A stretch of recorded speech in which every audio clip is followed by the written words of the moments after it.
Hola, ¿qué tal? Bienvenidos a una nueva emisión de América Ahora. Les saluda Xu Xin en Beijing. En esta ocasión nos desplazaremos a Argentina para examinar en primer lugar cómo el país está avanzando en la heroica empresa de desarrollar su propia vacuna contra el coronavirus, siendo uno de los pocos países que reúne las condiciones para llevar a cabo esta producción propia. En segundo lugar, nos ocuparemos de la cultura de la mano de Diego Tomasi, autor de una obra en la que explora el vínculo entre Julio Cortázar y Buenos Aires, ciudad en la que el célebre escritor pasó buena parte de su vida y con la que estableció un profundo vínculo. Quédense con nosotros. Empezamos. Argentina realiza pruebas para fabricar su propia vacuna.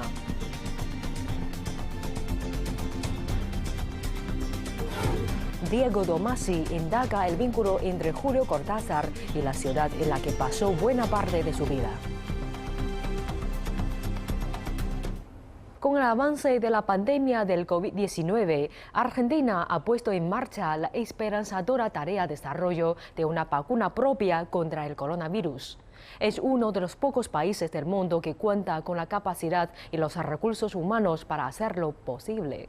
Actualmente en Argentina existen varios proyectos ligados a universidades en los que varios investigadores están trabajando de forma simultánea. Uno de ellos es el de la vacuna de la Universidad Nacional de San Martín, que aún se encuentra en fase preclínica.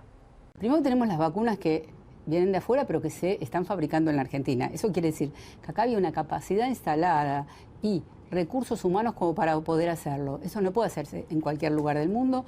Una de las empresas del grupo Insud está fabricando la vacuna de Oxford. La AstraZeneca se fabrica acá, se fracciona en México y calculo que muy pronto tendremos esas vacunas para utilizar acá. Por otro lado, tenemos varios grupos que están avanzando en una vacuna desarrollada en la Argentina. Uno es el grupo de la doctora Juliana Casataro, también de la Universidad de San Martín, junto con el CONICET, que te ha asociado ahora también a la Fundación Casará para poder escalar esa vacuna.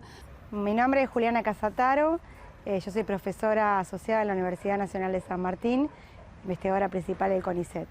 Actualmente estamos trabajando junto a un grupo de virólogos e inmunólogos en el desarrollo de una vacuna contra SARS-CoV-2 en la Argentina.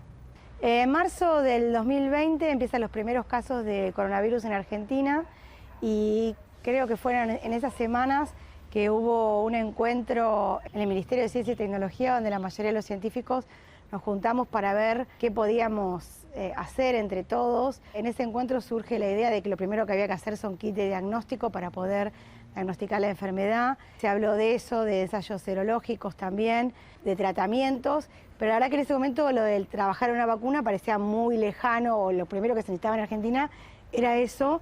Yo he trabajado siempre en vacunas, pero en ese momento fue más que nada eso. Después se abrió una convocatoria en relación con qué cosas se necesitaban por el ministerio. Nuestro equipo, liderado por la doctora Casataro, ya hace años que trabaja en producción de vacunas y como el resto de los investigadores se reconvirtió a trabajar, producto de un subsidio del Ministerio de Ciencia y Tecnología, en la producción de la vacuna. Empezamos en mayo a trabajar entonces con la idea de generar herramientas que nos permitieran identificar una fórmula de vacuna a nivel preclínico que pudiera inducir protección contra SARS-CoV-2. Principalmente lo que hicimos durante todo el año pasado fue generar herramientas que no había en la Argentina, formas de estudiar la respuesta inmune en animales, ensayos de seroneutralización, de neutralización del virus, estudiar distintas formulaciones a nivel preclínico para tratar de identificar cuál de esas podía ser una buena vacuna. Todo esto en animales. Y eso es lo que hicimos hasta noviembre, más o menos identificamos una muy buena fórmula de vacuna que induce muy buenos anticuerpos neutralizantes. Ellas son especialistas en vacunas orales y casualmente con esta misma plataforma que son las proteínas recombinantes. O sea, toman material genético del virus, lo purifican, lo trabajan y con un adyuvante generan la vacuna. En fase preclínica, es decir, en laboratorio y en ratones, tuvo un alto nivel de eficacia y ahora están trabajando en los niveles de preacuerdo con un laboratorio para ya ir a la producción y a la fase clínica que involucra ya directamente a la prueba en humanos. Es un tipo de vacunas parecido a lo que se usa para hepatitis B, HPV, que son de las más seguras que hasta lo que se venía probando se pueden aplicar a embarazadas, inmunosuprimidos, bebés. Nosotros nos enfocamos en eso por la experiencia que había en el laboratorio y además porque nos parecía que era de las plataformas más seguras. Nuestro grupo está formado por investigadores del CONICET, que somos también profesores de la Universidad Nacional de San Martín, y becarios del CONICET, que también son docentes y becarias. Todos los experimentos, la mayoría lo hacen los chicos que son becarios y estamos siendo dirigidos por los investigadores, virólogos, inmunólogas del grupo. Nos asociamos con un grupo de virólogos y esta asociación, a partir de ahí nos presentamos, una convocatoria que se presentaron 900 grupos de investigación de la Argentina y creo que fueron financiados 64 proyectos. Y a partir de ahí empezamos a tener conversaciones con diferentes laboratorios con capacidad de producir el prototipo que nosotros identificamos en Argentina que podía tener buena respuesta. Y en noviembre y diciembre del año pasado es donde empezamos a trabajar con esta empresa, que tenemos un preacuerdo, una empresa argentina, para ver de transferir este prototipo a ellos y que ellos lo puedan producir con buenas prácticas de manufactura. Y a partir de eso queremos lo más pronto posible, y si conseguimos más financiamiento, poder empezar una fase 1, que es la fase 1 en humanos, una fase de seguridad. Como ustedes saben, tenemos la fase 1 que es seguridad, la fase 2 donde se evalúa también la respuesta inmune y la fase 3 recién en vacunas donde se evalúa la protección en la población. Así que bueno, nos faltan todavía bastantes pasos. Tiene un layout previsto de despliegue de esa fase 1 que implica la prueba en humanos, luego continúa con 2 y 3, de 1 año y medio. Es decir, que el proceso de producción de las vacunas para llegar ya a la provisión a la sociedad tiene como plazo determinado ese año y medio. Ahora, esas son todas condiciones necesarias para poder llegar a ese producto que inevitablemente requieren del financiamiento, tanto del sector público a través del Ministerio de Ciencia y Tecnología, la Agencia de Promoción Científica y Tecnológica, inclusive podemos tener la propensión a generar o digamos, pedir financiamientos internacionales, como lo hemos conseguido para la producción del test de detección rápida, que fue un financiamiento de la Corporación Andina de Fomento. En este caso, la conjunción de esos aportes públicos e internacionales también tiene que estar asociado al compromiso del sector privado, que también tiene que invertir en infraestructura, en el escalado y demás. ¿Qué quiero decir? Esas condiciones científico-tecnológicas nosotros las garantizamos, pero no son posibles si no hay el apalancamiento necesario del sector público y del sector privado. En realidad, para lo que necesita la sociedad, nosotros vamos atrasados, no vamos tan rápido. Ya es muy importante que llegaron las otras vacunas a Argentina y que ya se esté vacunando la gente, pero pensamos que para nuestro país tener estas capacidades y el desarrollo tecnológico científico con capacidad de producción nacional de nuestras propias vacunas y sobre todo una para el COVID, nos va a dar muchísima independencia y soberanía tanto sanitaria como económica. La Argentina tiene capacidad de fabricar vacunas. De hecho, el acuerdo privado que hubo entre AstraZeneca y mAbxience hoy permite que en Munro ya se hayan hecho 18 millones de dosis que han sido enviadas a México. O sea, hay laboratorios privados, empresas farmacéuticas, que pueden producir vacunas. Lo que nos faltaba, y creo que tenemos que hacer un ejercicio importante para poder seguir el ejemplo de otros países como China, Rusia, el Reino Unido, que diseñan la vacuna. Argentina empezó un proyecto, esa vacuna que queremos empujarla para que pueda ir a fase clínica, a fase 1, está en preclínica en este momento, le hemos encontrado un socio, un laboratorio nacional que la va a producir en caso de que podamos atravesar las diferentes fases, y la idea es adquirir en varios grupos de investigación, que Argentina no tenga que volver a tener un estrangulamiento, como ha sucedido en el mundo, y que pueda complementar lo que venga del extranjero, que bienvenido, como fue bienvenido toda la ayuda que nos dio China en la primera parte, que no había aquí de diagnóstico acá en la Argentina, no teníamos elementos de protección, y la verdad que China siempre estaremos agradecidos de todo ese empujón que nos dio en la primera etapa, esos meses de marzo, abril, mayo, que no teníamos los elementos que luego pues pudimos ir fabricando, pero me parece que tenemos que poder desarrollar también en Argentina esas capacidades para poder complementar las tecnologías que vienen del exterior con las propias. Está el tema también de las variantes que empiezan a circular y que pueden ser diferentes en las diferentes regiones.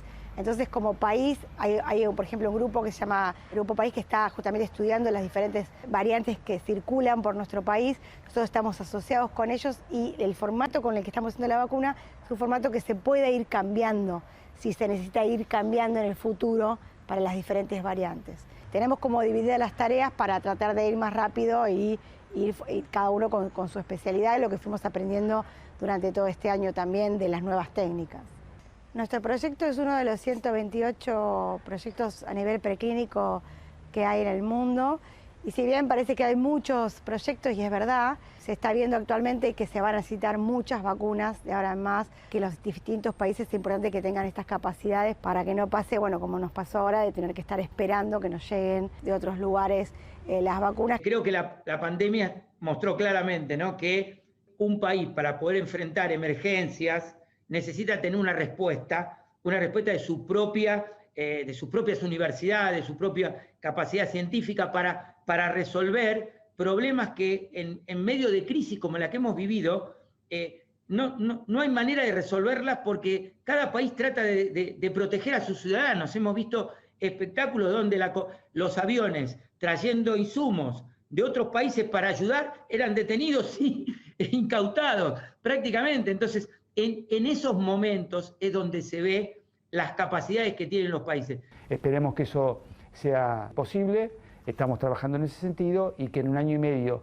ya para lo que sería, esperemos, la vacuna del refuerzo, la vacuna que está atendiendo quizás a una mutación genética del virus u otros virus, exprese en ese caso ya la soberanía científica que evita que nosotros tengamos que depender de la provisión de otros países, no solo sustituir esas importaciones, sino eventualmente también generar exportaciones y generar la famosa divisa que necesita nuestro país para financiarse.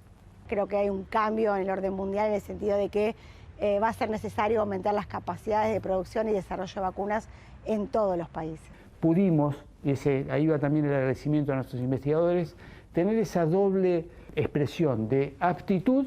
Nuestros investigadores tienen la capacidad para hacerlo, pero también actitud. Asumieron el compromiso de generar todos estos desarrollos que, con todo el compromiso del sistema universitario argentino, el sistema científico, dan cuenta de que la ciencia argentina está en los rangos internacionales. De hecho, tuve una conferencia con el gobierno de México, porque producto de la visita que hizo nuestro presidente y el intercambio que tuvo con el presidente de México y le contó que estábamos desarrollando una vacuna, tuve un trabajo que da como resultado que vamos a hacer un trabajo conjunto intergubernamental para generar una vacuna regional que tuviera como sentido una soberanía científica latinoamericana.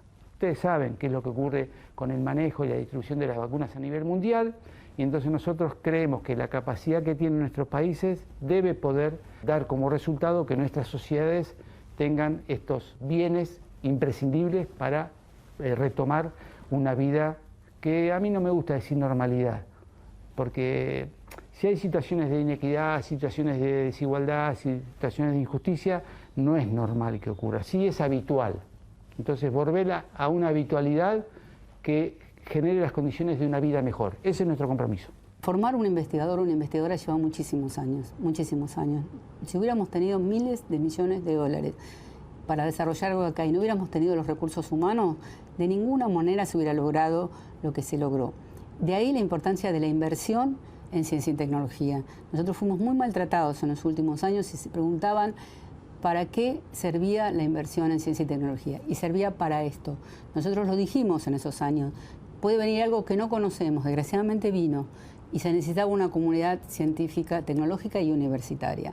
Entonces, formar, como les decía antes, un investigador o una investigadora lleva entre 15 y 20 años. Eso estaba todavía en la Argentina, y eso es lo que permitió esto. Hay un grupo de la Universidad Nacional de La Plata, dirigido por el doctor Docena, y un grupo en la Universidad Nacional del Litoral, en Santa Fe, que también estaban avanzando con una vacuna. O sea, tenemos la capacidad tecnológica y científica para poder desarrollar vacunas, que lo hacen muy pocos países en el mundo. Por otro lado, los desarrollos que se hacen en los laboratorios, en los grupos de trabajo, es muy difícil escalarlos, o sea, llevarlos al mercado solo con inversión estatal. Entonces, la importancia de esta asociación pública-privada es que permite que un desarrollo que empieza de lo básico y llega a una vacuna, a una terapéutica, a un kit, pueda llegar a las personas y ahí viene la inversión privada. Entonces, tenemos esta unión que es virtuosa y que permite tener los logros que hemos tenido. Julio Cortázar es uno de los escritores más emblemáticos de Argentina y de América Latina. Hijo de padres argentinos, nació en Bruselas en 1914 y a los 4 años viajó con su familia a Argentina. En su infancia vivió en Banfield, en las afueras de la ciudad de Buenos Aires, y en su juventud se mudó a la capital argentina. Ahí se amoldó al modo de vida porteño, al tiempo que empezó a publicar sus primeros cuentos y a escribir sus primeras novelas. Si bien se mudó a París en 1951, su relación con Buenos Aires siempre fue estrecha. La cercanía y la lejanía, la nostalgia del ir y venir, provocaron en Cortázar un vínculo profundo con esa ciudad y con la cultura popular porteña, que quedó plasmado en buena parte de su obra. Luego de la publicación de Rayuela en 1963, la figura de escritor se volvió tan popular como la de una estrella de rock en Argentina.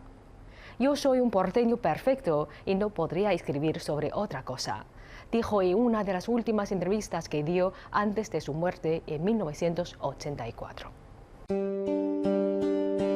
Mi nombre es Diego Tomasi, soy autor del libro Cortázar por Buenos Aires por Cortázar, un libro que escribí pensando en la posibilidad de indagar un poco en el vínculo entre este escritor argentino y la ciudad en la que pasó buena parte de su vida, sobre todo a partir de su autoexilio a París en el año 51, como una decisión estética, y que es lo más recordado de su obra, de su vida, Cortázar en París. Por eso me parecía interesante pensar un poco cuál era la relación del escritor con su ciudad de juventud.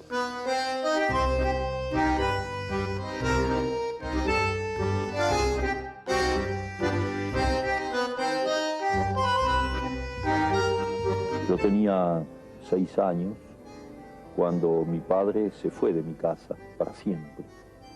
Y en circunstancias que dejaron a mi madre en una muy mala situación económica y con 2 niños, una hermana mía que tiene 1 año menos que yo, mi único hermano, y yo, al cuidado de ella. Julio Cortázar nació en 1914 en Bruselas, Bélgica, y a los 4 años llegó con su familia a la Argentina y se instaló al poco tiempo en la localidad de Banfield, en la provincia de Buenos Aires. Pasó ahí su infancia, pero hubo un momento en el que empezó a asistir a la escuela, al Colegio Mariano Acosta, en la ciudad de Buenos Aires, en la capital federal de Argentina, y por eso todos los días viajaba en tren desde Banfield hasta la capital para ir a la escuela. En algún momento empezó a compartir ese viaje con su madre, que iba a trabajar, y ese fue el primer vínculo real de Julio Cortázar con la ciudad de Buenos Aires. Y esta idea del desplazamiento, de la distancia y la cercanía, la tensión entre estar y no estar, iba a ser, a partir de entonces, una constante en su vida. En el año 1932, antes de que él cumpliera los 18, la familia se instaló ya propiamente en la ciudad de Buenos Aires, en el llamado barrio Rawson, en realidad el barrio de Villa del Parque de la ciudad porteña. Cuando Cortázar terminó la escuela secundaria y se recibió de maestro normal, si bien se pasó algunos años en localidades de la provincia de Buenos Aires como Bolívar o Chivilcoy, su centro de operaciones era la ciudad de Buenos Aires, y podría decirse que en la década del 40 Julio Cortázar se convirtió ya en un porteño más. ¿Qué significaba en la década del 40 ser un porteño más? Significaba pasarse los días en los cafés del centro de la ciudad, en la calle Florida, por ejemplo, reuniéndose con otros escritores, intelectuales, artistas que estaban un poco construyendo la vida cultural argentina de la época. En la década del 40, Cortázar, llegando a su treintena, ya era un escritor con un cierto proyecto literario que sobre todo se manifestaba en una infinidad de cuentos que iban después a terminar de plasmarse en sus primeras obras, pero ya había una intención de construirse a sí mismo como un escritor, de pensarse como una persona que vive de escribir o que en todo caso vive escribiendo.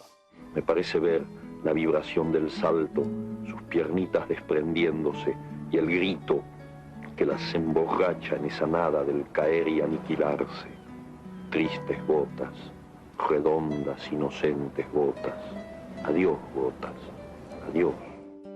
La obra de Julio Cortázar durante la década del 40 se podría encauzar o encajonar en una especie de tensión entre lo central, que tiene un condimento geográfico en la ciudad, y lo periférico. Y esto también tiene que ver con la llegada en Argentina al poder del peronismo en el año 46, en las elecciones del año 46, y ahí empieza a haber una tensión entre lo que Cortázar considera la alta cultura o lo que vale la pena, digamos lo central, y lo que está fuera, los márgenes, lo periférico que empieza de a poco a invadir ese centro que tiende a autoprotegerse. Cortázar, como perteneciente a una familia pequeño burguesa de clase media, se para del lado de lo central en un punto, y en su obra se manifiesta esta idea de una zona sagrada que hay que proteger. Algo que está siendo invadido por una fuerza que viene desde afuera. Esto está en varios de sus cuentos que van a terminar estando en Bestiario, su primer libro publicado oficialmente de cuentos. Y ahí la idea de que eso que tenemos que proteger es muy valioso se exacerba, y hasta que Cortázar se va a París en el año 51, con el peronismo todavía en el poder, esa idea va a estar presente en su literatura de una manera permanente. Una tensión entre lo que hay, lo que debería ser y lo que está siendo invadido por aquello que viene desde afuera. Mientras Cortázar se manifiesta desde sus expresiones artísticas o incluso algunas públicas como una persona que uno podría denominar como antipopular, al mismo tiempo se fascina por expresiones de la cultura popular que le gustan mucho y que son parte inevitable e ineludible para comprender al personaje y para comprender su obra. Podemos mencionar la radio como medio de comunicación que ejerce sobre él una fascinación que pocas otras cosas ejercieron después, el jazz en ese momento, una música de carácter popular, el boxeo como lugar de encuentro con lo popular, incluso desde lo físico, ¿no? De encuentro con otros cuerpos que asisten a ver una pelea. Y también podría mencionarse en ese sentido algo que cambia después en Cortázar. Cortázar fue una persona que vivió metido hacia adentro mucho tiempo, que todo su mundo pasaba por su círculo muy cercano y acotado y por su cabeza, y por eso mismo él sentía que todo lo que estaba afuera era una especie de amenaza, de peligro. En el año 1951 Julio Cortázar se fue a vivir a París para siempre, nunca volvió a vivir en Argentina. Su exilio, impulsado por él mismo, fue una decisión estética y artística. El proyecto de él siempre había sido vivir en París y así sucedió. Y en París la vida cambió para siempre, él empezó a escribir sobre otros temas, pero además a pensar el mundo quizás de una manera un poco diferente a como la pensaba desde Buenos Aires, aunque la ciudad de Buenos Aires empezó a aparecer con cierta potencia en su literatura que antes quizás no tenía del todo, y esa tensión entre estar cerca y estar lejos que él sentía de chico entre Banfield y la ciudad de Buenos Aires se extendió a esos miles de kilómetros que separan a París de la capital argentina. En ese periodo, Cortázar empezó a escribir una serie de obras que iban a terminar en la publicación, en 1963, de Rayuela. Rayuela es una novela que lo convirtió en un éxito de ventas en el público latinoamericano y que se inscribió dentro de lo que se iba a llamar, como una operación de prensa de alguna manera por parte de los agentes literarios, como el boom de la literatura latinoamericana. Un boom que incluía a otros autores como Mario Vargas Llosa, Carlos Fuentes, pero que tuvo en Julio Cortázar y en particular a la novela Rayuela como un centro. Ese centro cultural al que Cortázar quería pertenecer, de alguna manera con esa novela lo encuentra en su máximo esplendor. Rayuela es una novela muy importante por varios motivos. Por un lado, para el tipo de novela que se estaba escribiendo en ese momento fue una revolución, una novela que puede leerse de varias maneras, que no respeta las leyes de lo que había sido la novela en la primera mitad del siglo XX, que irrumpe con la potencia de lo nuevo y de lo poético. A mí se me ocurrió, y sé muy bien que era una cosa difícil, realmente muy difícil, intentar escribir un libro en donde el lector, en vez de leer la novela así consecutivamente, tuviera en primer lugar diferentes opciones, lo cual lo situaba ya casi en un pie de igualdad con el autor, porque el autor también había tomado diferentes opciones al escribir el libro. Ese libro es una tentativa para ir hasta el fondo de un largo camino de negación de la realidad cotidiana y de admisión de otras posibles realidades, de otras posibles aperturas. Rayuela dejó una huella en la cultura popular. Un montón de librerías empezaron a llamarse, por ejemplo, La Maga, que es uno de los personajes principales, el personaje femenino más importante de la novela, uno de los dos más importantes, y así se empezaron a nombrar una serie de locales, de editoriales, de revistas que tenían que ver con nombres propios que figuraban en la novela Rayuela. Hay un detalle que puede marcar la relevancia de Rayuela, no solo en la vida cultural, sino en la vida personal de Julio Cortázar. Y es que antes de la publicación de Rayuela, y desde el año 51, que es cuando él se fue a vivir a París, él había vuelto muchas veces de visita, a visitar a su mamá, a su hermana, a sus amigos. Y entre el 62, que fue la última vez que vino antes de la publicación de Rayuela, y la próxima vez que volvió a Buenos Aires pasaron 8 años. Eso significó que desde el 63, cuando la novela se publicó, y en los años siguientes, Cortázar se convirtió en una figura pública relevante que realmente no tenía ni tiempo ni espacio en su vida para viajar a Buenos Aires, pero que sí empezó a ser leído y traducido en muchos países del mundo.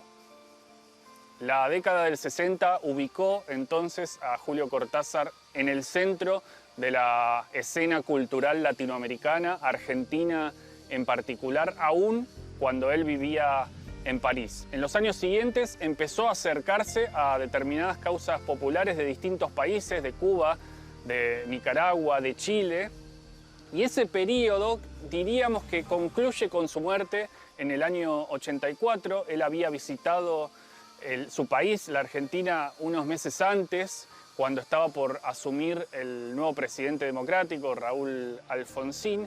Y si uno pensara desde ese momento, esos casi 70 años, hacia atrás, cuál fue el recorrido, cuál fue la relevancia de Julio Cortázar en la literatura argentina y en la literatura de su lengua, uno podría decir que por un lado está la perfección casi de su ejecución cuentística. Los cuentos de Cortázar, muchos de ellos han sido calificados por infinidad de críticos como perfectos.